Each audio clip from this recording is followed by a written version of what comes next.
Hello, I'd like to call the Council of Murraysville meeting to order for August 5th, 2026. Verdell, may I please have a roll call? Mrs. Lane, Present. Mr. Lemak, Here. Mr. Miller, Here. Mr. Olszewski, Here. Mr. Corns, Here. Mr. Chazar, Here. Mr. McKenna, Mayor Dice. Here. Okay, please rise for the Pledge of Allegiance. To the flag of the United States of America and to the republic for which it stands, one nation, under God, indivisible, with liberty and justice for all.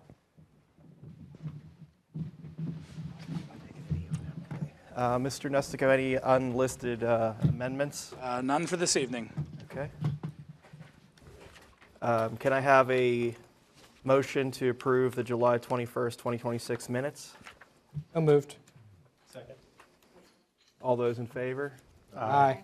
Opposed? Okay, that passes. Comments by Mayor Dice. Okay, can we bring the slides up, please? Sir. Yep, any moment.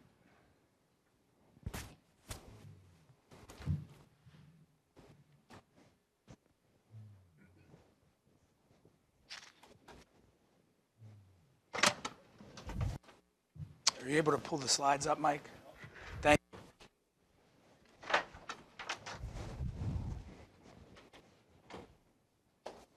There we go. So firstly, we still have the Murraysville Farmers Market going on. It will be occurring Thursdays from 3 to 7 p.m. up until September 24th. Always a great time. Happening Sardis Road, right next to the fire department. We can go to the next slide. Thank you. Next up, this coming Tuesday, August 11th, starting at 6:30, we'll have 3 bands at Townsend Park for our Tuesdays in Townsend. Stop by, always a great time. Next slide, please. All right. Lastly, this coming Friday, August 7th, we will have live music at the Concert in the Park at MCP. Doors are at 4 p.m. There will be music by 5:15 p.m. and fireworks will follow the final band. And thank you very much. Thank you, Mayor Dice. Any comments by the Chief Administrator?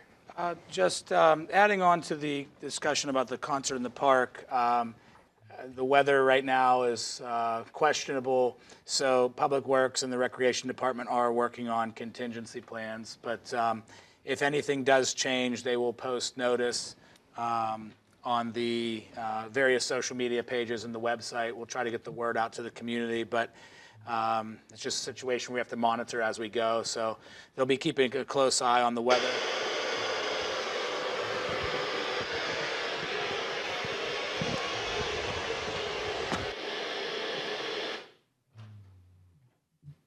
Enough of that.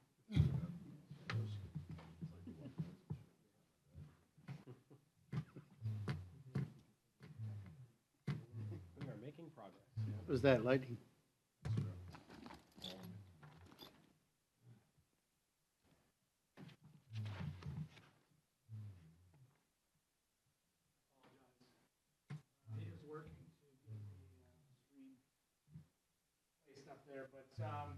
Otherwise, other than the concert in the park, I think that's probably all for Chief Administrator comments for this evening. Thank you, Michael. Community input for LMED. Please see the sheet. Thank you. Okay, first up is John Patterson. Can you please state your name and address for the record? Yes, I am John Patterson. I live at 3497 North Hills Road. 2 questions, 2 subjects, real briefly.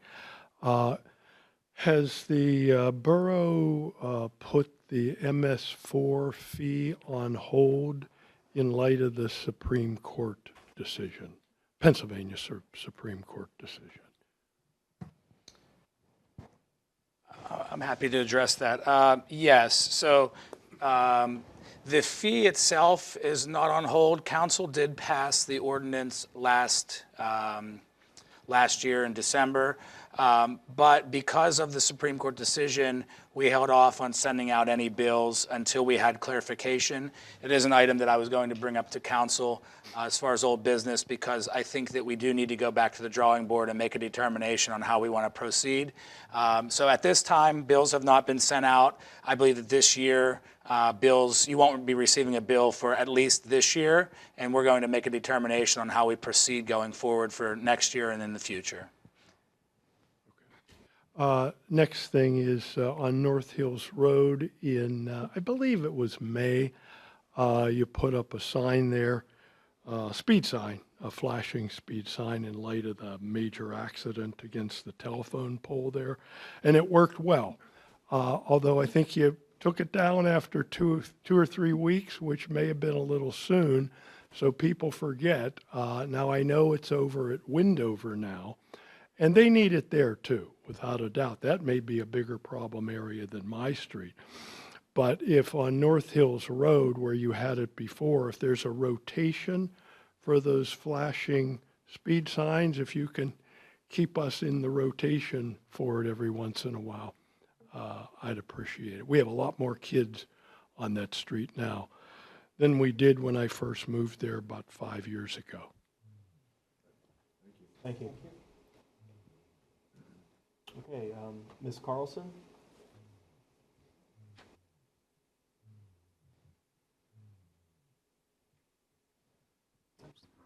Just Sorry. need your name and address for the record. I'm Betty Carlson. I live on Turnberry Court. And first, I wanted to thank council. The police have been wonderful about monitoring the traffic on Forbes Trail where that right angle turn is.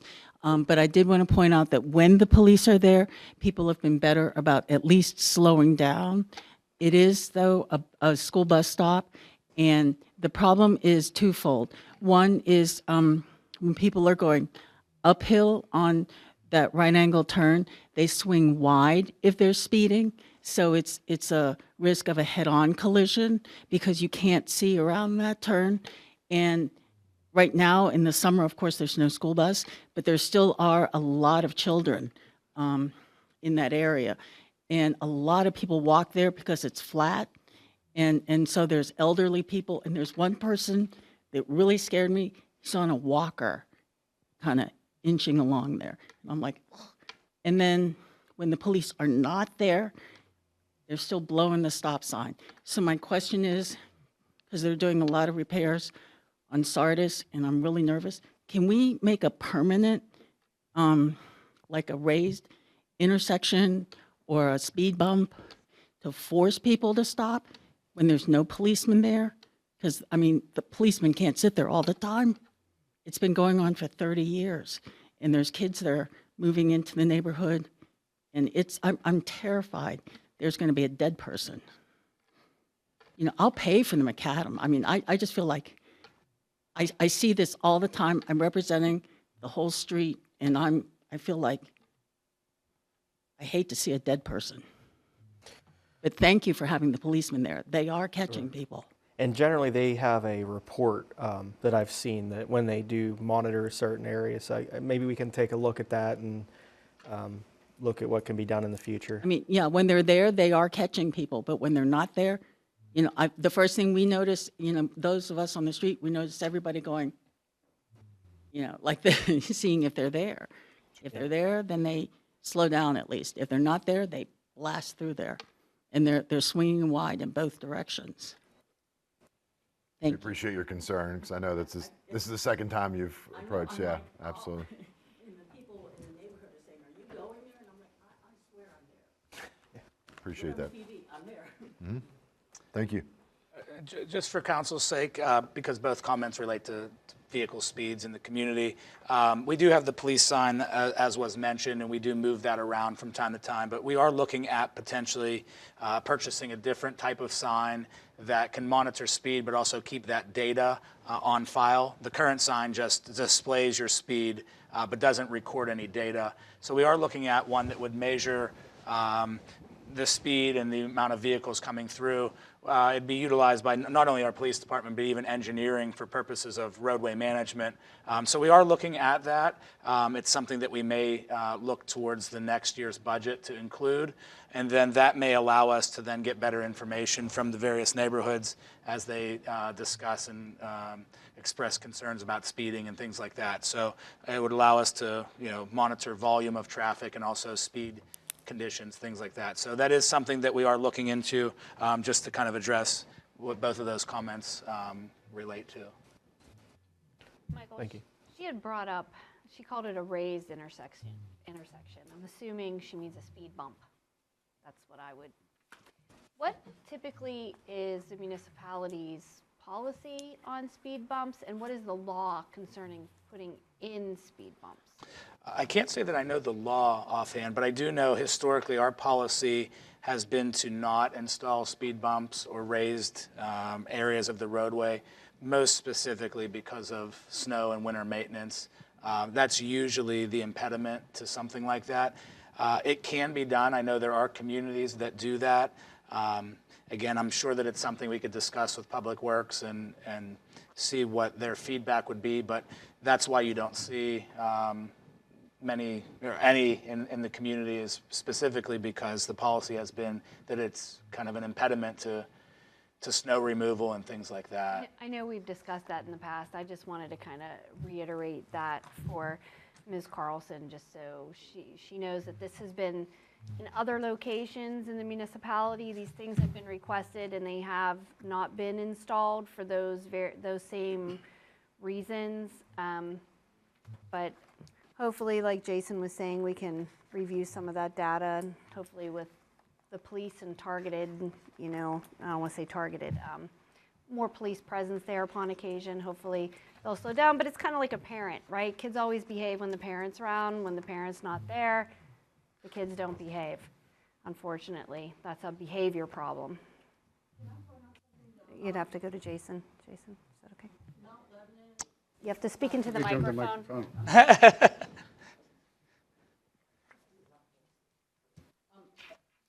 I've been driving around the greater Pittsburgh area, and I teach in the Pittsburgh public school areas. Mount Lebanon, Churchill, and a number of areas do have speed bumps and in the surrounding Pittsburgh areas, and they're indicated with the arrows on the road. And so I'm thinking, and I also might to point out that when they were doing work on Forbes Trail further down the road, there was a huge, and when they were correcting the sewer pipe situation, there was a huge indentation left in the road. It did wonders for slowing down traffic. And that was also a different school bus stop, because it's where Heather Drive comes into Forbes Trail, which is another school bus stop where people don't stop. I mean, you'd be amazed at the number of people that just come swinging onto Forbes Trail and don't look right. And the number of people that have been cut off there. I mean, we have pets and we walk them, and we always stop because they don't stop. They just fling onto the road. So I'm thinking there's a lot of kids in Forbes Trail, and people cut through Heather Highlands to avoid the traffic on Sardis and 22. And so I'm thinking this is like a throughway that people come flying through. There's going to be, this is going on for 30 years that I've lived there. I'm waiting for somebody to be dead before something's done, and that's terrible to think of. And now with the new school down here, there's even more traffic than there were when my kids were at Sloan. So I'm thinking, people are cutting through left and right. This is like waiting for something to happen. Wouldn't like forethought be better than afterthought? Well, thank you for coming. It's very important citizens come in and let us know their concerns. One more question. Yep. Again, John Patterson, how many of the flashing speed signs do you have? Just one? Just one currently. Okay. Michael, I have a question. What is the speed limit on that road? On Forbes Trail? 25. Yeah, I would say it's probably posted. Okay, because most municipalities that I know of will not install speed bumps unless it's 25 miles per hour or less. That's why a lot of our roads are 35 and stuff. You won't see it. But that's something we can look into later on and discuss. But you got to be no higher than 25 miles per hour. That's why you see it in the city and Mount Lebanon in different areas, because their speed limit's 25 or less. And it can't be on, it has to be on a straightaway, not on a curve. Thank you. All right, let's start with community input. Michael? Liaison reports. Yeah, I'm sorry. Yeah. So we have not had a Medic One meeting since our last meeting, but I do know the executive director is going to be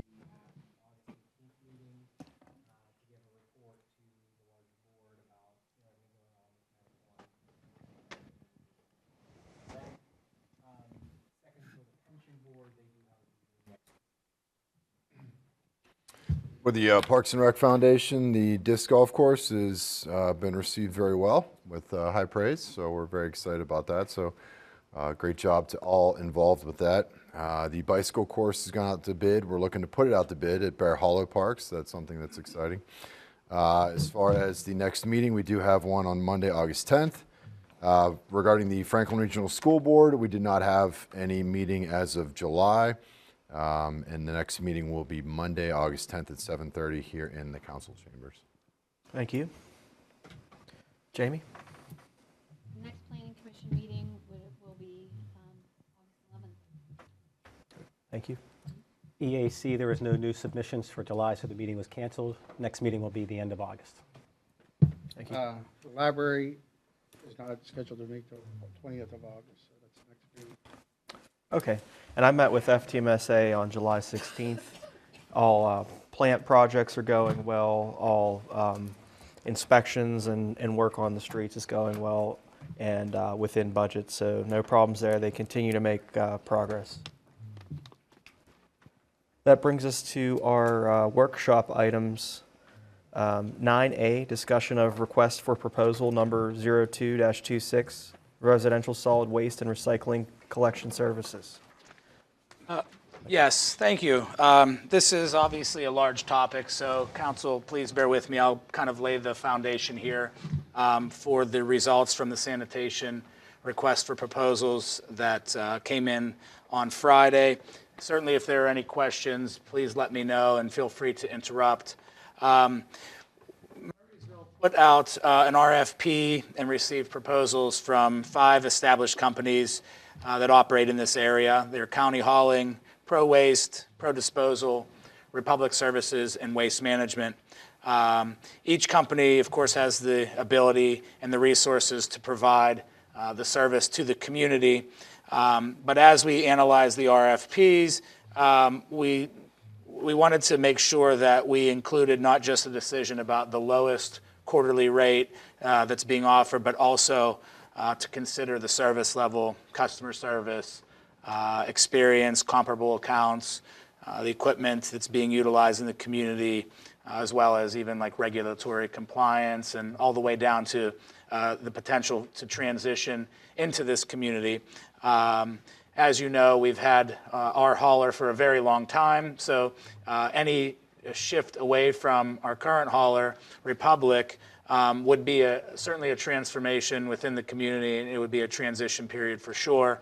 And so we wanted to make sure that all of those factors are being considered. We did have a lot of conversation with Export over the last few days. Export is part of the COG, the Council of Governments, that ultimately put out the RFP. And so us, in conjunction with Export, ultimately decide on who will service the communities. And speaking with Export, they did have their public meeting last night. I was advised by their solicitor and their council president that they agreed to follow the direction of Murraysville Council with regard to this decision. So they seem to feel very well informed as to the process and some of the details of the RFP submissions. And so they ultimately decided to follow along with the decision of Murraysville. So at this point, the decision going forward decided by Murraysville will ultimately select the hauler for both communities. The proposal, we put out an RFP for 2 options. Mixed unlimited curbside collection, which is what we receive now. Put your bags out on the curb in your existing can, cart, or separately, and those items will be removed. There's an unlimited amount. The other option that was considered was automated service, which is a cart service. You see the similar carts we use for recycling, and you see it in other communities as well. So it would have limitations as far as the amount of trash that could be hauled away each week, and it would have to fit in that cart and comply with the procedure for placing that cart out by the curb and things like that. So we did an RFP for both types of service. It appears that based on we got significantly lower rates for the unlimited curbside collection, and that seems to be more appealing for the community and likely outweighs any transition that I would think council would want to move toward for cart service. So with that said, a lot of the analysis that you'll hear from me this evening does relate to that unlimited curbside collection. If council wants to explore some of the details of the cart service as we go through this process, please let me know, and I'll be happy to elaborate further. But most of the analysis comes in the form of the unlimited collection, because the figures that were submitted did come in pretty favorable and comparable to what we are paying now. So again, under that model, residents will continue to use their own cans or bags for weekly collection. They'll still have recycling, bulk waste, yard waste, e-waste removal, all of the same services that they are accustomed to, or all part of the proposal submission. Again, automated collection does remain part of the discussion, but everything right now is kind of framed around the existing option that we have. With regard to pricing, our current rate, as council should be aware, is $57.61 per quarter. As the submissions came in, the low price for the service is $66 per quarter. That was from Pro Waste. County Hauling had the second lowest proposal at $67.26 per quarter.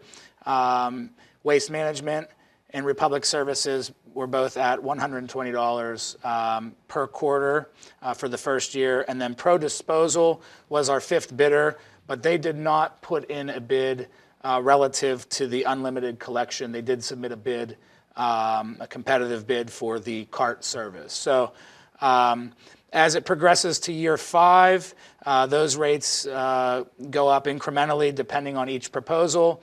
Ultimately, Pro Waste being the lowest still in year 5 at $69 per quarter. County Hauling at $78.69 per quarter. Waste Management, $145.89 per quarter, and Republic Services, $151.50 per quarter. Ultimately, with those numbers, it appears there are 2 bidders or 2 proposers that are substantially lower than the other 2. And so a lot of the analysis that I'll provide as we move forward does relate to those 2 providers, but I think there are benefits to each of the 5 companies. So I'll kind of elaborate just a little bit. And again, please stop me if I'm going too quickly or if there are any questions. So ultimately, as it stands, over the initial 5-year term, Pro Waste is the overall least expensive, with a total household cost of $1,350. The next lowest would be County Hauling, approximately $107 more over that same 5-year period. So pretty close, although roughly equates to a little over $20 per year difference. Republic and Waste Management, again, while submitting higher proposals, are both qualified national companies that certainly can provide a level of service that Murraysville is currently receiving or would want to continue to receive. There are, again, of those companies, Pro Waste did submit the lowest mixed collection rate. Those rates remain relatively stable throughout the entire initial 5-year term. They did confirm that they can begin service on October 1st as the proposal calls for. They have all of the equipment suitable to service our community as well as that of Export. One thing that all of the haulers are now able to do is they'll be able to collect glass at the curb as opposed to having to do the quarterly or the regular recurring glass recycling events.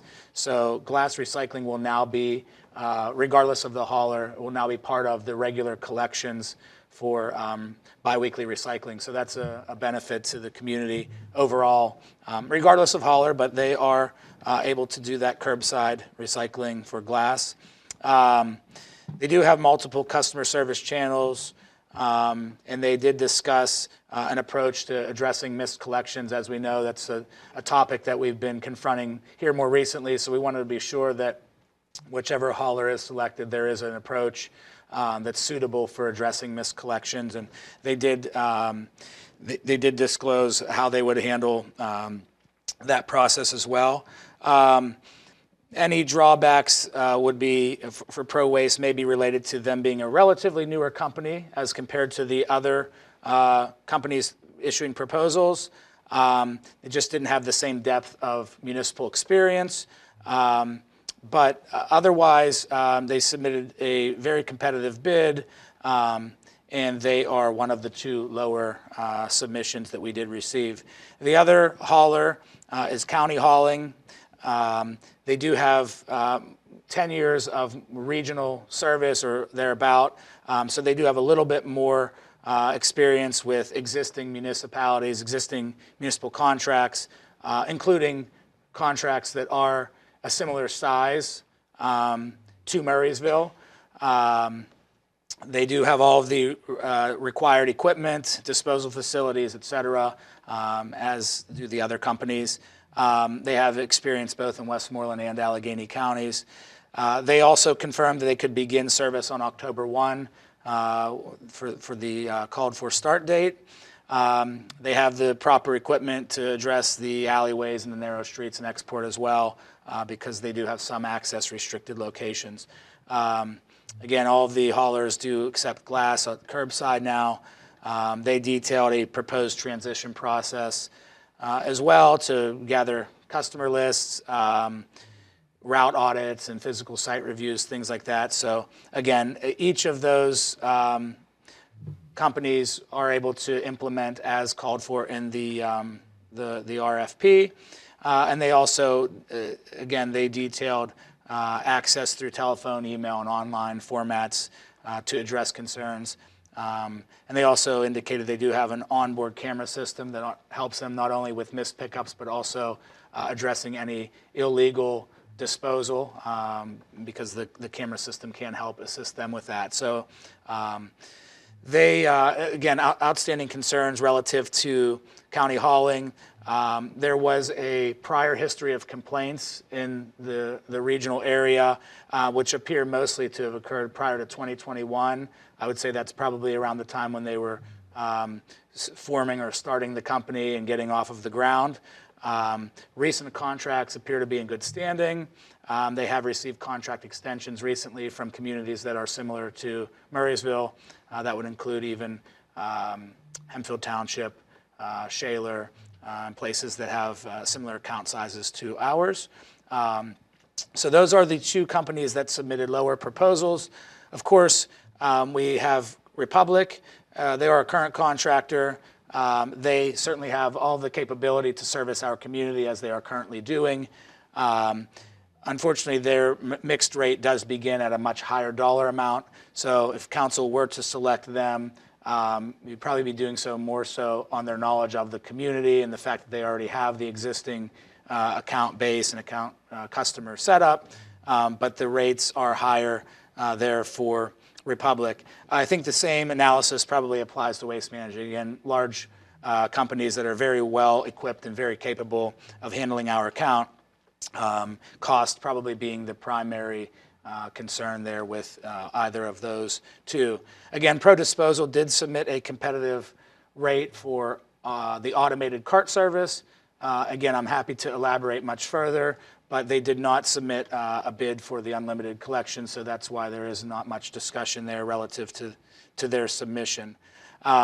We did have a number of conversations with the various haulers about how they would address missed collections and some of the customer service issues we've been experiencing currently, and wanted to kind of be reassured that there will be a proper system in place to address things, and each of the haulers did express to the municipality satisfaction how they would address those missed collections, what the customer service process would be, and how things would flow through their system. And each seemed very capable of addressing concerns that we would have going forward if there were missed collections or any account or service-related issues.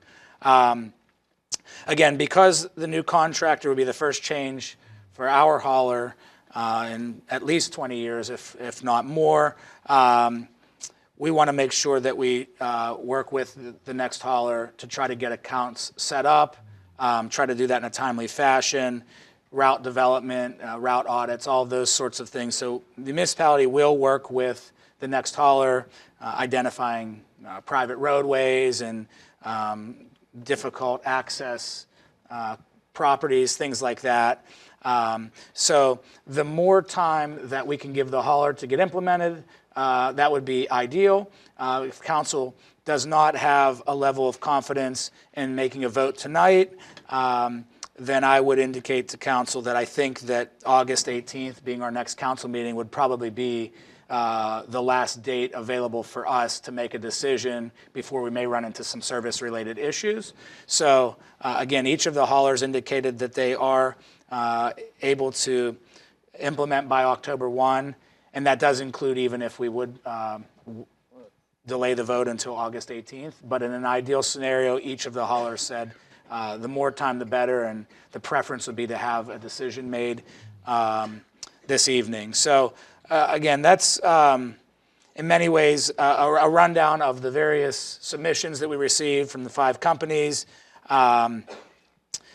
I'm sure there are some questions or feedback that council may wish to receive, but that gives you, I guess, at least the groundwork for council and for the community that may be listening to know where we are in the process and kind of where we've landed with the RFP submissions.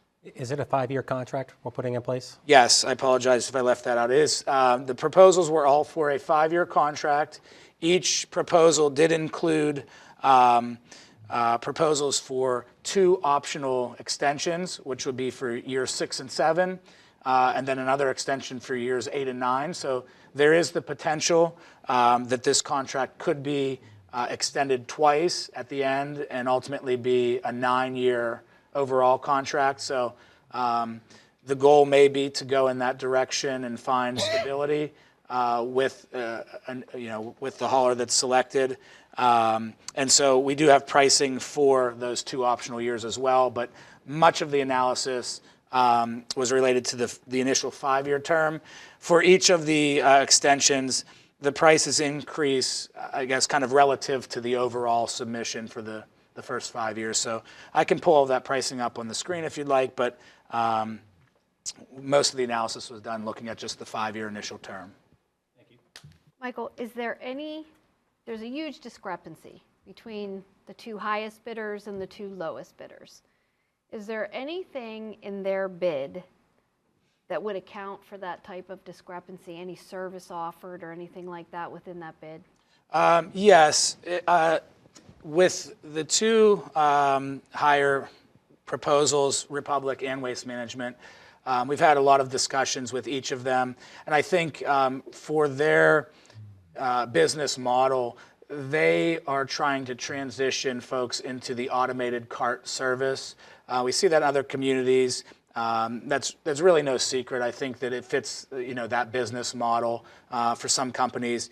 And in this case, I think it's seen through the proposals because the quotes that we received or the pricing that we received for the automated collections is significantly lower for each of those 2 companies and much more competitive overall relative to the various submissions. So I think that the intent there was that, or the preference, I guess, for those companies would have been to have the automated service and do automated collections here in the community, and probably stepping away from the unlimited collections requires, I think, multiple drivers and other.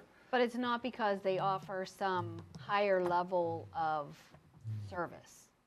No, the level of service is all. Is concerned, right? The level of service would be the same. It would be the same level of service across the board. That would be the expectation. Again, everybody was kind of on a level playing field with the language called for in the proposal and the contract that obviously would follow. So yeah, they were all essentially proposing based on the same level of service. And is there any difference between the two lowest bidders in their level of pickup at all? For example, like e-waste or anything like that?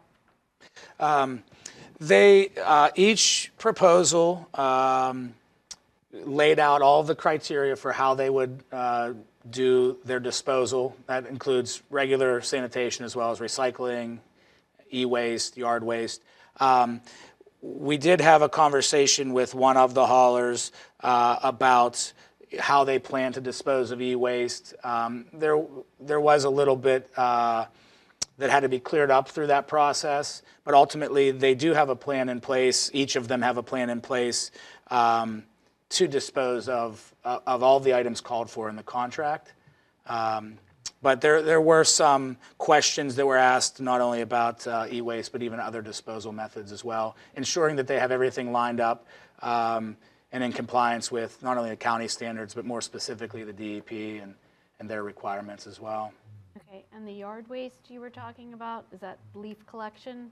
Yeah, we do the events, the leaf collection events, and they'll go out several times in It'll the be fall. very similar to the past. Yeah, everything, and again, this contract, so that for the community's sake, the proposal that was put out there and the contract that would be executed is to receive essentially the same level of service that we are currently receiving. So we took that same contract and kind of carried it forward, if you will. So from a community standpoint, residents should expect to receive essentially the same level of service and same service offerings that they are receiving now. The same methods for e-waste removal, calling and scheduling an appointment, yard waste, and having the collections on those certain days of the year, recycling biweekly. So everything like that that's called for in the contract that we currently have is in this one as well. Except for the glass. The glass. But we will now be adding glass in. So Yes. we can talk later about how that exactly is going to be done. Now, my only other question, I only have one more, so you guys can all be happy about that. I'm happy about that. As some of us get older, we get into a pattern on when we put our garbage out. We get used to like a certain day of the week. Is there like going to be anything where they're going to try to keep that schedule the same, or is it going to get all kind of like our Sunday collection might now be on a Thursday night or something like that? That is possible. And talking with the haulers, each kind of have a different approach. It does come down to when they deploy their vehicles, how many they have in the community, adapting to the routes, things like that. So we did not pin down any of the haulers to commit to the exact route schedule that we have now. Ideally, we would work with them and try to keep this the same or a similar route schedule, but that does come down to not only the equipment they're using and the drivers that they have, and I guess just their overall capability. So that is something that we can encourage them to try to accommodate for us. But there is also a chance that there may be some changes there to route schedules and days of the week. Be some, but we get into those habits. It's fair. Michael, did you or staff have any discussions with the haulers on what the transition would look like from an end user, from a customer point of view? Yes, we had a lot of discussion on that because, again, if council does not stick with the current hauler that we have, we recognize that's going to be a major change for the community. So we did talk about that. Again, part of that is trying to give them as much time as possible to build out the customer database, build out all of the various accounts that they'll have, begin that billing process, begin the notification process to the community, kind of advising them of the new hauler coming in, some of the the scheduling and other details about the company, paying bills, things like that. So yes, we did talk with each of the haulers. Each of them did have a plan for how to address that, all to the satisfaction of staff. Each hauler does, recognize, building out a new account base and how to do that. So there weren't any concerns really with any of the haulers as far as creating, bringing on a new municipality and then undertaking a new account database. But again, the key there, I think, is the longer the time we give them, the smoother it's likely to succeed. Yes, that is a factor. Again, I kind of alluded to that, but if council feels confident or comfortable making a decision this evening, that gives the hauler an extra 2 weeks to begin that process, to begin the transition process. If council waits until the next August meeting, each hauler did indicate that they would have enough time even from that date, but it's not desirable. The more time, the better. And of course, if council were to select the same hauler that we have now, then there's no transition process. So either way, a decision this evening is probably ideal, but a decision at the next meeting wouldn't be a setback. One last question. So comparing Republic, who's our provider today, versus the two lowest bidders, how many trucks do they have versus what we have today, and how many personnel? Well, each of the haulers did submit a very long, extensive list of all the equipment they have. I can't say that I know that offhand. It's all baked into the proposal process. But each of the haulers, we did confirm that they do have the proper equipment to be able to take on this account, to be able to service the account. At least one of the haulers was going to purchase new equipment just to be able to take on this account. The others have the equipment, I guess, in their inventory or in their fleet. But we did confirm that they do have enough trucks, not only to service Murraysville, but even export, because export does require smaller single-axle trucks. Again, I confirmed, and more specifically, even with the two lower-priced proposals, I confirmed today, reconfirmed again today, even though the submissions all have that information, I confirmed through conversations with both of those haulers that they do have adequate equipment ready to go to be able to service this account if it were awarded.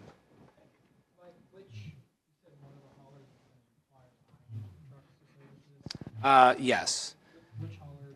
I think it's important to know which hauler is that. That is Pro Waste. So thank you. Sorry, we only have. Buying equipment, he'll have to hire more employees to drive the trucks and. I can't say that they have to hire new employees, but I do know the question was asked directly about having the equipment, and they indicated that they would be procuring that equipment. They indicated that there was enough lead time to be able to do that, and so that shouldn't be an issue as far as deploying, but they were going to have to acquire new equipment to do that. I think that's probably, again, without having, going through the process, I think that they are a newer and smaller company, and so they're kind of growing, and I think that that's kind of their model, is that as they obtain a new contract, then they purchase new vehicles along with that to be able to service. So just to be clear, so Republic, Waste Management, and County Hauling all already own the equipment that is necessary for this. Pro Waste would be purchasing. Yes. Okay. That according to the various RFP submissions. Michael, could you just kind of provide some context around the carts, mixed, unlimited, things like that, just so the public understands kind of what we're talking about when we say those things? Yes, you mean the distinction between the two? Yeah, so again, right now we have unlimited curbside collection. In the proposal, it's listed as mixed collection. So it's essentially you put out your trash in the container of your choosing, or set the bags out at the curb themselves, and then the hauler will take that away, whatever the quantity may be. As far as the automated collection goes, that's automated or cart collection. That is where you'll have a cart, a wheeled cart, similar to what we have for recycling. There are multiple sizes from 35 gallons up to 95-gallon sized carts. But each home would then have to purchase a cart. and then they would use that cart for disposal of any household trash. They would take that to the curb, and then the hauler would then use an automated system, typically like an arm or something on the truck that's going to, collect that cart, dump it, and keep on moving to the next home. So it's an automated system, from the hauler standpoint, because they don't have to use manual bodies out there, grabbing trash or tossing it, things like that. So the cart system, again, everybody would have to have the same or similar cart, different sizes, but all designed the same. And there'd be a cost to that as well, to purchase or acquire that cart from the hauler. So as part of the transition, it would essentially, they would lose the ones we currently have and then gain ones that we have to get for the new, if we choose the new. Well, the carts that we have now are for recycling, so those would stay in place. Those wouldn't have to be modified in any way, but they would need a new cart for the trash collection component. So we have the wheeled carts right now for recycling, biweekly recycling. Any other questions from council? Thank you, Michael. You're welcome. All right, nothing under engineering, community development, or public works and parks. As far as that moves us into council action items, do I have a motion for 13A? I'll make a motion to approve a 5-year contract with County Hauling for refuse and recycling services. Second. Okay, all those in favor? Aye. Opposed? Okay. Motion passes with County Hauling as the winner of the RFP. Okay, do I have a motion for 14A? Motion to authorize advertisement of a public hearing on September 2nd, 2026, and proposed enactment of ordinance number 1111-26, an ordinance of the Municipality of Murraysville, County of Westmoreland, Commonwealth of Pennsylvania, to amend Chapter 220 of the Municipal Code of Ordinances to define and add specific requirements for data centers, data center accessory uses, solar energy facilities, forestry, and zoning hearing board membership. Second. Thank you, Darren and Jamie. Michael, anything you want to add to this one? Yes. Again, this is approval of a public hearing, which would take place on September 2nd. A lot of the items contained in this zoning ordinance proposal are items that have been discussed over the last at least the last number of months, if not years, for some of these items. So this is not a comprehensive overhaul of the zoning, but it does incorporate a few different elements of zoning, as was mentioned in the reading, including forestry, beekeeping, some smaller housekeeping items like the zoning hearing board membership language. And then, of course, it addresses 2 larger items, data centers, and then solar energy facilities. So this is an item that has gone through the Planning Commission, gotten some feedback from the community as well along that way. And so this would set a public hearing to not only discuss, to present the ordinance and staying in line with the MPC, Municipalities Planning Code. And then from there, after the public hearing, then again, barring any potential changes or reconfiguration of the ordinance, then it would come before council for advertisement and consideration. So this is only the first step in the process. I don't know that there's a need to dive into the specifics of the ordinance much further than that, because this is setting the public hearing to do that component of it. But if there are any questions, I'm happy to answer. Michael, my only question was, I know some of these items in other communities have generated a lot of interest. When we set this public hearing, would it be a good idea, instead of setting it for 7, to move it to 6, just to give more time? There may not be a huge amount of community interest, but if there is, to give more time to make sure that everybody gets their word in. Yeah, absolutely. That's not going to be a problem from administration standpoint. We can prepare the advertisement as council wishes. So it would be the September 2nd meeting, a Wednesday. So if council wants to start the meeting a little bit earlier for the public hearing, that's not a problem on my end. Okay, so we'll set that for 6 p.m. Is that That'd be my recommendation. okay? We can do that.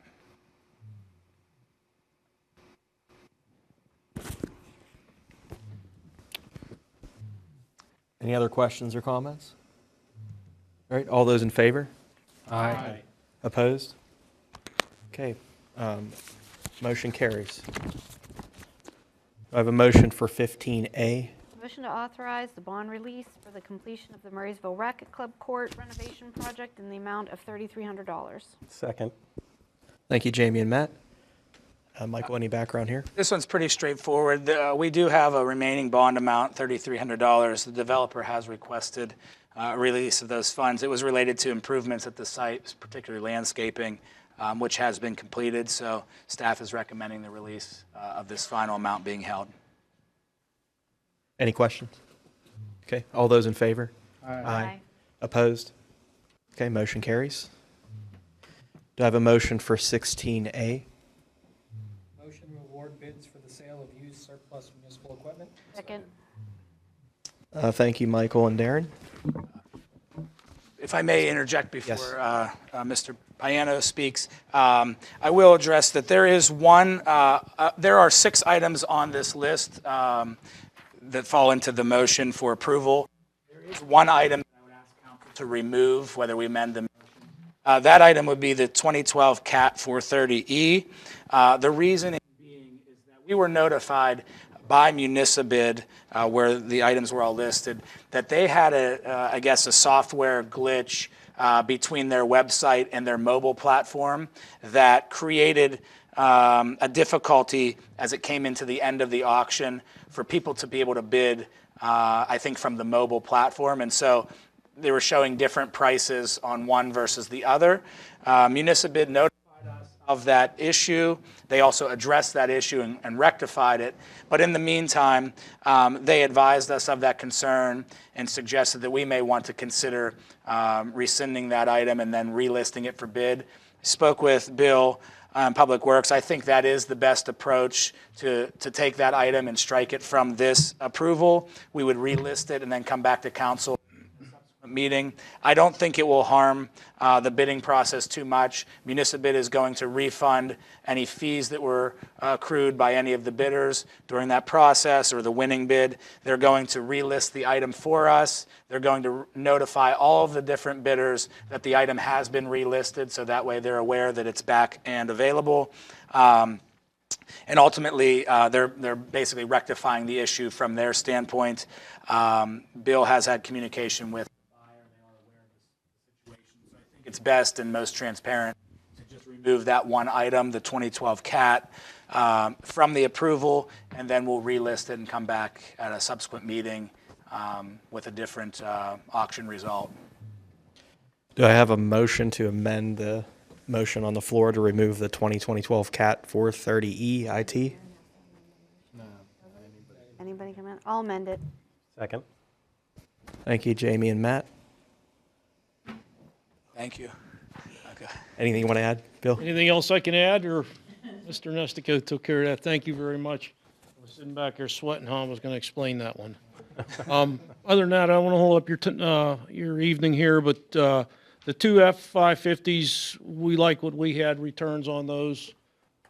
We probably bought those trucks for $65,000, $70,000 when they were new. So I think we got good returns. The Peterbilts, I'm a little upset with that. I thought we would have got more, but all in all, still good money. And the trailer was kind of thrown in there where it's in pretty poor shape. So we should be able to turn money over as $142,652 as we speak without the backhoe. So Great. Yeah, thank you. And I will add in just because I don't think Bill will say it about his own department, but I think that a lot of the work that the mechanic and the crew put into the equipment are part of the reason why they carry and retain their value, purchasing it and then selling it off a number of years later for a pretty good return is kind of a testament to the way that they are maintaining the vehicles in the fleet. So I just, again, I know Bill won't probably pat his own staff on the back in that fashion, so I feel it's necessary to do that. So thank you, Bill. Thank you, Bill. You're welcome. One of the things to kind of fortify that, one bidder actually bought 3 of those pieces out of 6, and he was trying for the 4th one and just got outbid. So he bought 3 and helped us jack the price up on the other 550. So, yeah, our name does go out there well. Our police cars, we got a couple companies that fight over those. So. Probably a good thing by rejecting this and doing it the right way. Thank you very much. Thank you, Bill. Thank you. Okay, all those in favor? Aye. Opposed? Okay, motion carries. Any old business? If I may, I just have 2 items. One was addressed earlier during public comment, but being that we are into August, we do have the Supreme Court decision regarding stormwater fees. That is probably a topic that will start to come about. We should probably come about again rather soon. If council recalls where we left off, the fee was implemented at the end of last year by ordinance. Bills were not sent out because we were waiting to establish a credit program. When we got to the discussion about the credit program and kind of got into the middle of that discussion in the late spring, we tabled that discussion, if you recall, because we were just kind of, that was right when the Supreme Court case was decided. So I bring that up as an item that may need to be a discussion item here at a subsequent meeting. I could potentially put it on the next agenda, and if not that, it will be coming up in sometime in September to have discussion and see which direction we want to go there. The second item, an item that's been asked about several times recently as well, is the comp plan. We did have conversation recently with Export about conducting a joint comprehensive plan. On behalf of administration, I think that could be a benefit to our community. One, you can do a joint municipal comprehensive plan and receive a small amount of state-funded assistance to conduct that plan, and that is a benefit. But even beyond the potential funding opportunity is the ability to work with Export, which is a community that is nestled directly in the middle of Export, surrounded on all, or directly in the middle of Murraysville, surrounded on all sides. And so I think there is a value to having them be a part of that comprehensive plan process. And you know, they also need to update their comprehensive plan, so they're kind of in the same boat as us, that they need to revise the existing document they have. So I think it's a good opportunity for us to work together. I think that the communities have enough in common and enough of a relationship that I think it would be of value to us as well. And so, again, they gave me indication that they would like to work with us through that process. So, again, this is a topic that should come up again rather soon, but I'm going to look into the state's funding opportunity for joint comprehensive plans and start to go down that road. And that may be something I bring to council soon for approval to do a joint comprehensive plan and try to seek some funding. And then from there, that will get the ball rolling on the process overall to getting an RFP out and to the consulting firms for proposals. So again, happy to answer any questions there, but those are 2 items, not necessarily unfinished business from an immediately prior meeting, but those are 2 items that are on the burner there that need to be probably addressed in the near future. I'd be very interested in seeing the joint comprehensive plan possibilities. Great. Thanks for pushing those forward. Okay, no problem. Okay, any new business? No executive session on needed, and no action items? Okay, can I have a motion to adjourn? Motion to adjourn. Sir? All those in favor? Aye. Okay, thank you.